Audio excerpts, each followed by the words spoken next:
My fiancé announced, "My ex is my man of honor at our wedding or there's no wedding." I calmly said, "Your choice." Then I canceled the venue, refunded the guests, and sent her a bill for my half. When her ex found out he'd be paying for the wedding instead, Original post: I, 32 male, was supposed to get married in 6 weeks. Was, past tense. Been with Jessica, 29, for 4 years, engaged for 1. Wedding planning had been going smoothly.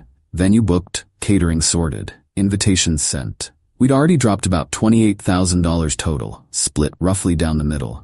Last Tuesday, Jessica sat me down with what she called something important to discuss. She had this serious look on her face like she was about to tell me someone died. "Derek needs to be my man of honor." Derek. Her ex-boyfriend from college. The guy she dated for 3 years before we met. The one who remained such a good friend that he's at every birthday party, every holiday gathering, every random Tuesday night when she needs someone to talk to about her work drama. "Your ex-boyfriend," I said slowly. "You want your ex-boyfriend standing next to you at our wedding?" "He's my best friend, Tom. You know this. We've been through everything together. Everything, including a 3-year relationship that ended because he cheated on you with your roommate." She waved that off like it was ancient history. "That was 7 years ago. We've both grown. He's changed, and he's been there for me through so much." I sat back, took a breath. "Jess, I've been patient about Derek. I've been cool with the friendship even though it makes me uncomfortable, but standing up at our wedding, that's a different level." Her face hardened. "This is non-negotiable, Tom. Either Derek is my man of honor, or there's no wedding."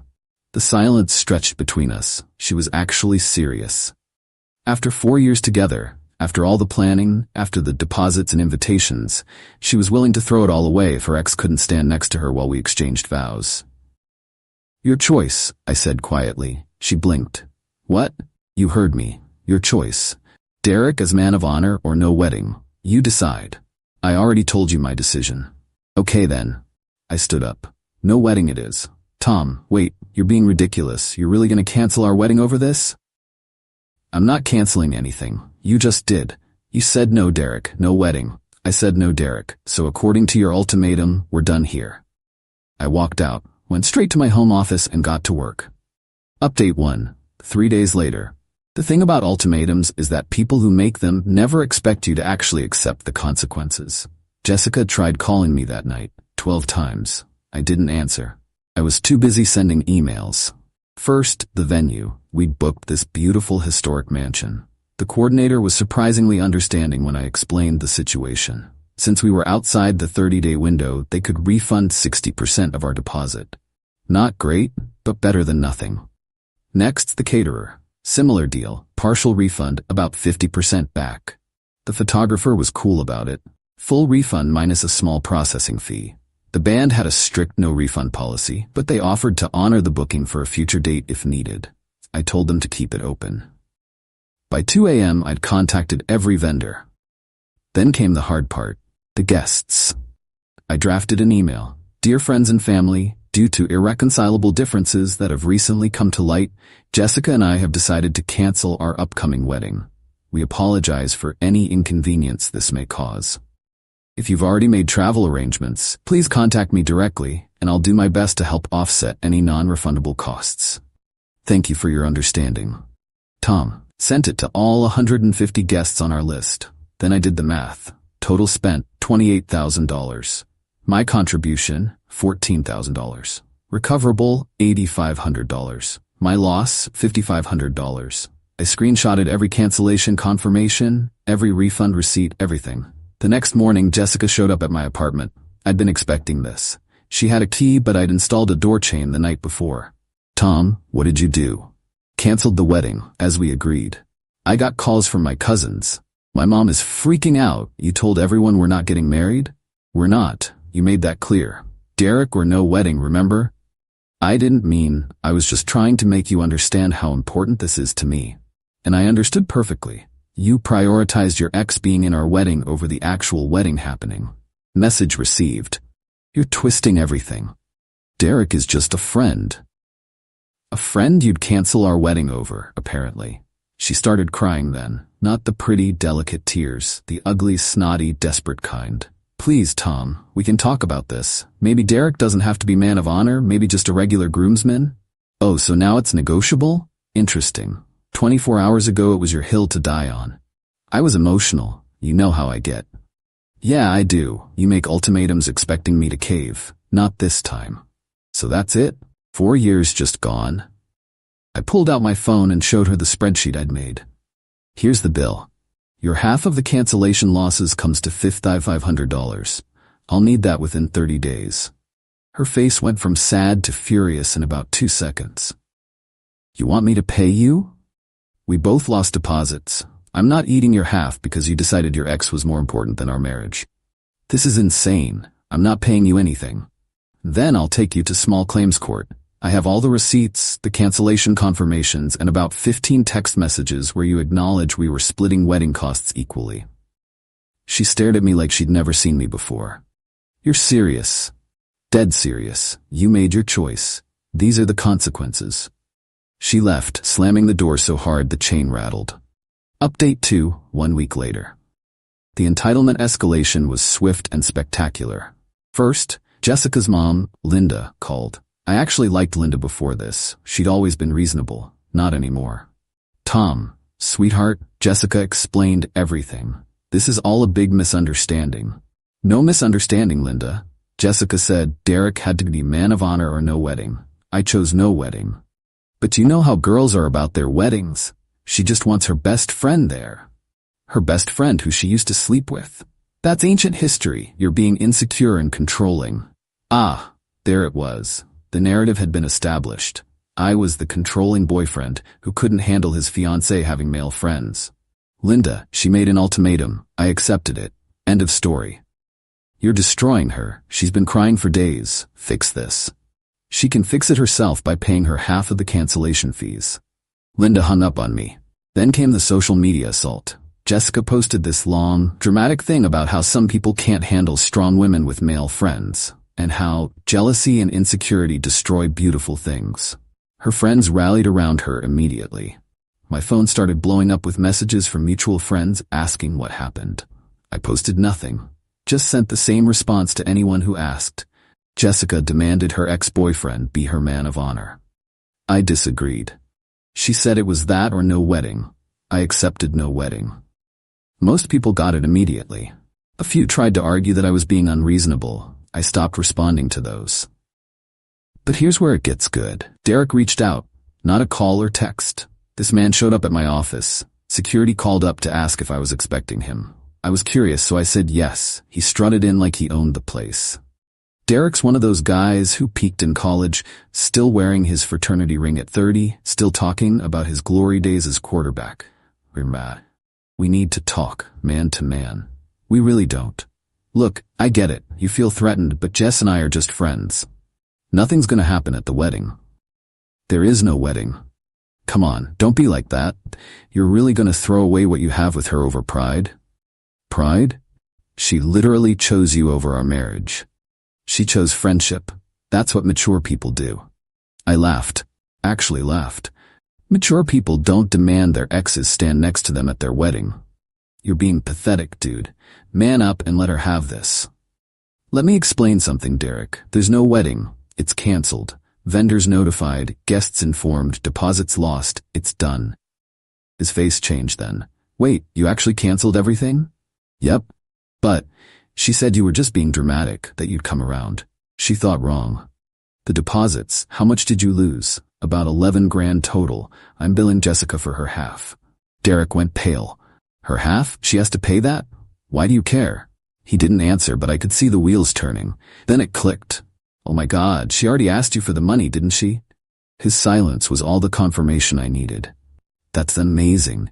She wants you there so badly that she's asking you to pay for the privilege. How much did she ask for? That's none of your. 5 grand? 6? He stood up abruptly. You're a real piece of work, man. She deserves better. Then she should marry you. Oh wait, she already tried that and you cheated on her. He left without another word. Update 3. 2 weeks later. The Derek situation exploded exactly how you'd expect. Jessica called me screaming. Actually screaming. I had to hold the phone away from my ear. You told Derek about the money? I didn't tell him anything. He figured it out when he realized there were actual financial consequences to your ultimatum. He's saying he can't help with the wedding costs. He was going to help me pay my half. I nearly choked on my coffee. Wait. You expected Derek, you're just a friend, ex-boyfriend, to pay for half of our canceled wedding? He offered to help. He felt bad about the situation. The situation you created by demanding he be your man of honor? You're the one who canceled everything after you said it was him or no wedding. Jesus, Jess, do you even hear yourself? This is all your fault. If you just accepted Derek. If I'd accepted Derek standing next to you at our wedding, what would have been next? Derek coming on our honeymoon as your emotional support friend? Derek moving into our guest room when he has relationship troubles? Where exactly was the line going to be? Silence. Then, quietly, you don't understand our friendship. You're right, I don't understand being so committed to an ex that you'd throw away your future marriage for him. I wasn't throwing it away. I just wanted... You wanted to have your cake and eat it too. You wanted me to be the stable, reliable guy who pays half the bills and Derek to be, what? Your backup plan? Your emotional affair partner? How dare you? Pay me my money, Jessica. You have 2 weeks left. I hung up. The next day I got a call from a number I didn't recognize. It was Derek's girlfriend, Ashley. Yeah, Derek had a girlfriend this whole time. Is this Tom? Yeah. I'm Ashley, Derek's, ex-girlfriend now. I wanted to thank you. Thank me? I've been suspicious about him and Jessica for months. When he came home ranting about wedding deposits and how you were being unreasonable, I made him show me his texts with her. And? Let's just say they weren't appropriate for just friends. I dumped him on the spot. I'm sorry you had to deal with that. Don't be. You did me a favor. Also, thought you should know, Jessica's been telling people you were abusive and controlling throughout your relationship. Derek's been backing her up, saying you isolated her from her friends. Of course she has. I'm happy to set the record straight if you need me to. I have screenshots of their texts. Nothing explicitly sexual, but definitely emotional affair territory. I appreciate that, but I'm good. Let them tell whatever story they want. People who matter know the truth. Ashley laughed. You're handling this better than I would. I'm just tired. 4 years of competing with her ex-boyfriend was enough. For what it's worth, you dodged a bullet. Any woman who needs her ex that badly has issues. Update 4. 3 weeks later. Jessica's final attempt at manipulation came through her dad, Robert. Robert and I had always gotten along. We'd watch football together. He'd help me fix my car a couple times. Solid guy. So when he called, I answered. Tom, can we grab a beer? Just want to talk. We met at a sports bar downtown. He looked tired. I'm not here to change your mind, he started. I just want to understand what happened. I told him everything. The ultimatum, Derek as man of honor, the cancellation, the money. He listened, ordered another beer and sighed. She gets this from her mother, he said finally. The ultimatums, the dramatics. Linda pulled the same crap with me for years. Really? Oh yeah. Either we buy the house I want, or I'm moving back to my mother's. Either your brother stops coming to Thanksgiving, or I'm not cooking. Always something. How'd you handle it? Poorly. Gave in every time. Enabled it. And now look, Jessica thinks that's how relationships work. We sat in silence for a moment. The Derek thing, Robert continued. I never liked it.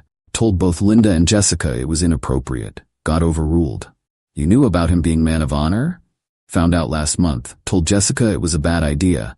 She said you were fine with it. She lied. Yeah, I figured that out when you canceled everything. He pulled out his wallet. How much does she owe you? Robert, no. How much? $5,500. He wrote me a check on the spot. That's between you and her, I said. No, it's between me and her now. She can pay me back. Or not. Frankly, I'm tired of cleaning up her messes, but this one's on me for not teaching her better. This feels wrong. Take the money, Tom. Consider it an apology from the family for wasting 4 years of your life. I took the check. For what it's worth, Robert said as we left, I think you would have been good for her. Maybe this'll be the wake-up call she needs. Maybe, but I doubted it. Final update, 6 weeks later. The wedding date came and went. I spent it fishing with my brother. Peaceful day, no drama. Perfect. Jessica tried one last Hail Mary the night before what would have been our wedding. Showed up at my door at 11 p.m., dressed in the little black dress I'd bought her for her birthday. The one she knew I loved. I didn't remove the door chain. Tomorrow was supposed to be our day, she said softly. Yeah, well, I made a mistake. Several, actually. Derek and I aren't even friends anymore. Ashley told him to choose between me and her. He chose her. Good for them. I lost you. I lost my best friend. I lost everything. You didn't lose anything, Jess. You threw it all away. Can't we just... You don't even want to hear me out? There's nothing to hear. You made it crystal clear where your priorities were. Derek meant more to you than our marriage. That's not something you come back from. I was confused. I had feelings I didn't understand. There it was. Finally, the truth. So you did have feelings for him. Her silence said everything. Go home, Jessica. Tom, please, go home. She left. I watched from my window as she sat in her car for 20 minutes before finally driving away. The aftermath. Derek and Ashley apparently worked things out. Good for them, I guess. She's a stronger person than me. Jessica moved back in with her parents temporarily. Robert told me she's in therapy now, working on boundary issues and emotional dependency. Maybe she'll figure it out, maybe not. Not my problem anymore. Linda still thinks I'm the villain. Posted some passive-aggressive thing about men who can't handle strong women on Facebook. I blocked her. My boys threw me an unwedding party on what would have been the reception date. We went paintballing, ate too much barbecue, and nobody mentioned Jessica once. It was perfect. I kept the engagement ring, sold it last week, used the money for a solo trip to Iceland I'd always wanted to take. Posted one photo of the Northern Lights. Jessica viewed my Instagram story within minutes, still checking up on me, I guess. People ask if I regret it. If I should have just let Derek be in the wedding party to keep the peace. Hell no. The second she made that ultimatum, she showed me who she really was. Someone who'd hold our entire relationship hostage to keep her ex in her life. Someone who'd rather lose me than set a simple boundary with Derek. The wedding would have been beautiful. The marriage would have been a disaster. I saved myself years of competing with a ghost, of wondering what was really going on during their friend hangouts, of being the third wheel in my own relationship. The $500? Worth every penny for the lesson learned. When someone shows you their priorities, believe them the first time. And when they make an ultimatum thinking you'll cave, call their bluff and walk away with your dignity intact.